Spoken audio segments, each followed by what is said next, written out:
I knew about grants is that we applied for them. I had never been a part of writing a grant. I did know that most of the people that wrote it hated it. When I joined the collective, I also quit my job. We prepared for that. I'm actually on a panel for a nonprofit summit next week. I didn't have any clients. So I was like, this is a great place for me to network. And now I'm full. Because I was putting so much positive energy into Butterscotch, it really came back to me in the grant writing world also. While Sam had worked in nonprofits for a majority of her career, she had never actually touched grant writing. And in fact, most of the grant writers she knew actually hated it. But it still caught her eye, and after lurking around Learn Grant Writing for quite a while, she and her wife made a plan. They set up a runway so she could quit her job and open her grant writing business. On top of that, they received an incredible opportunity to launch their art and music organization that provides a safe and welcoming space for people to connect over music. Now, 9 months into the collective, she's earned her first $3K. She's established fiscal sponsorship for her music and art space, bringing in grant funding to provide scholarships for kids who can't afford music lessons, and she'll be on a panel as a grant writer next week. Sam is an example of what happens when we let ease guide our path. Meet Sam. Thanks for having me. Let's think back to your beginning of your journey. When you joined us, how confident were you in the world of grant writing? Well, I had been in nonprofit and higher education for about 25 years. But really all I knew about grants is that we applied for them. I had never been a part of writing a grant. I did know that most of the people that wrote it hated it. And a lot of it was because this was in addition to their full-time job. I had very little experience aside from there's a possibility I might hate this. And you joined anyway. Yep. So what motivated that, like, no, I'm going to check it out. And not only am I going to check it out, I'm going to make this my job. When I got to the point where I was ready to work from home, I looked at a lot of different opportunities. I looked at a lot of different grant writing options and free options and everything. And I kind of stalked the collective for about 9 months before I decided. And the reason for that is I just wasn't ready for me to leave the workforce yet. And the reason I chose the collective, I know that there are other ways to learn grant writing. And I know that there are some people that can do that. It's like some people can teach themselves how to play the guitar. But then you get to a certain point where you need more. Other people like me, I know I need an instructor. Knowing that about myself, I knew that this was the right path for me. This just made so much more sense, and I really appreciated the community that the collective is trying to create, and also the positivity, just the energy that you're putting out. And cheaper than college. Like, Oh my gosh. my career's in higher ed too, and I will talk anyone's ear off about the value of liberal arts education. And you got this education for far cheaper, and you're making more money more quickly than if you had to go back and do an entire bachelor's degree. 100% very happy with the decision that I made. Oh, so cool. About 9 months later, how do you feel about grant writing today? I feel great. I'm actually on a panel for a nonprofit summit next week. One of the first things I did is I joined the Chamber of Commerce. Community is very important to me. That's why I started grant writing. That's why I started Butterscotch Studios. As a queer person, it's just very important for me to have my community around and to create a place for community, not only for people in the queer community, but allies and everybody. It feels a little crazy that I'm going to be on this summit, but I'm the only grant writer on the Chamber of Commerce. Yeah. When I said yes to this a couple months ago, I didn't have any clients. So I was like, this is a great place for me to network. And now I have a contracted client and one in the works to the point where I'm like, I'm full. I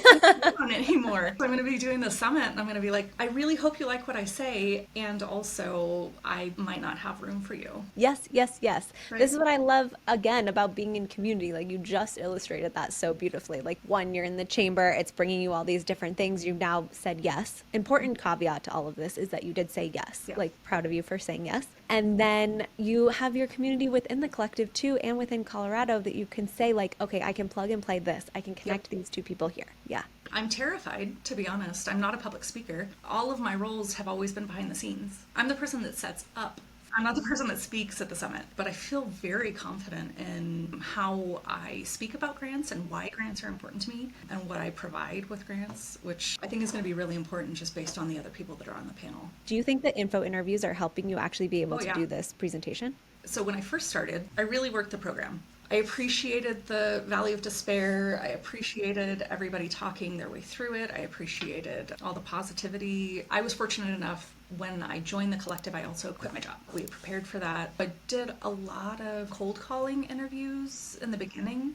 When my wife and I decided to open up Butterscotch Studios, it felt like the right time to also create a grant writing business. I kind of got pushed into that a little sooner than I would have expected, but that's The what... start of every good entrepreneurship journey, right? Totally. I wasn't planning on it, but now I am. Now I'm here. Exactly. And I'm incredibly happy about both of them. Joined the Chamber of Commerce, and so when I did that, all of the people just came to me. That was really important at the time that it happened because I was doing Butterscotch full time. I didn't have time to focus on Tackle Box, so just having leads come to me was phenomenal. Because of Butterscotch, I got really used to talking about myself and my business. And so when Tackle Box came around, or any kind of informational interview with Tackle Box, it was a lot easier to make that transition into, oh, well, here's what I can do with grants. Here's what you should do with grants. I definitely feel like I'm new and I still have a lot to learn, but I feel very confident. And my wife tells me all the time, you sounded great. Like I would do a grant with you. Can you tell us a little bit about Butterscotch and then maybe the win that you shared with us in Circle about what just happened? Butterscotch Studios is music lessons and an art collective, but we also do a lot of community things. So backyard events, we hosted a Pride Bazaar that we got full fundraising for, so we were able to make it free for everyone. We probably had about 150 people throughout the day. And to give you an idea, this is a 3-bedroom, 1-bath house, tiny little backyard, but it was packed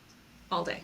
It's a vibe, it's a happiness. I mean, very few people can walk into a music studio or an art studio upset and then leave upset. Since we wanted it to be all-inclusive, we wanted to offer scholarships to people that maybe can't afford it. We partnered with this organization here in town called Bright Collaborative, which is fabulous, and they get leads from the police department and the justice system for youth that might be heading down the wrong path. The person that we're working with said that he could probably identify at least 20 kids throughout the year that would benefit from a musical scholarship. Because of my grant work and some other work I've done with another organization here in town, I had a connection at one of the art organizations here in Boulder County. Typically, they don't give fiscal sponsorships to organizations under a year old, but because I had a connection, we got fiscally sponsored. We just applied for a grant in order to get funds for a kid that has already been identified or a youth that has already been identified. Sometimes we think we have to go spaghetti at the wall. By actually knowing exactly what you wanted, you get a pool with one organization of an amazing amount of impact. Yep. You also recently hit 3K in revenue on your own business, which is a huge milestone. So I just want to mark that and say congratulations. Thank you. Yeah, I was super stoked. That was a great win. You quit your job. Often what we find is when we have this financial runway, one of two things can happen. Either you get a ton of great success and the financial runway is perfect and you just keep flowing. Or, more common, the tighter the financial runway gets, the more the months go on, we get this desperation hold of like, I need to make money soon or something is going to go wrong. I'm curious if that happened for you. Oh yeah, we definitely felt that strain, especially opening Butterscotch at the same time. Because I had another organization that I was focusing on, because I was putting so much positive energy into Butterscotch, it really came back to me in the grant writing world also. So I had a lot of people just reaching out to me that I didn't even need to try. There's that whole saying, it's easier to find a job when you have a job. And I think that's because you're not stressed. You're not trying to grab the first opportunity that comes to you. I'm a big list person, and that's how I manifest things, is by writing a list. At one point, I wrote a list of my ideal client, and it was very specific. The people that I'm currently working with, the only thing that I didn't get was the money that I was looking for, but that totally makes sense and will come later. But I got absolutely everything else, which just means so much to me, and I'm so proud to be with this organization and working with them and helping them do the work they do. It's really hard to maintain when you want something so badly. And just the openness and the ease, even in your hard moments when you brought your obstacles to your accountability group or you brought them into Circle, there was still this element of, I have faith it's all going to work out. It can be okay. It's easeful. And I just have really admired that about you. Yeah, shout out to my accountability group. It's been the 4 of us since the beginning. We're all very different, but I think that us supporting each other, giving the congratulations to the small wins, has been great too. Why do you wake up and do this work every day? I'm from San Francisco. I moved to Colorado in 2016. That's when I found my community. I now live in Longmont, Colorado, a place that, I mean, never say never, because every time I've said it, I've always ended up there. So I'd never live here, and I absolutely love it. Phenomenal people across all barriers that really do just want Longmont to be a good place for folks to grow up and live and thrive. Is is so special. I don't doubt that there won't be a part 2 to this because you're new and growing, as is Butterscotch. I'm excited for all the doors and the windows that will continue to open for you. Thank you. Me too. I'm looking forward to it.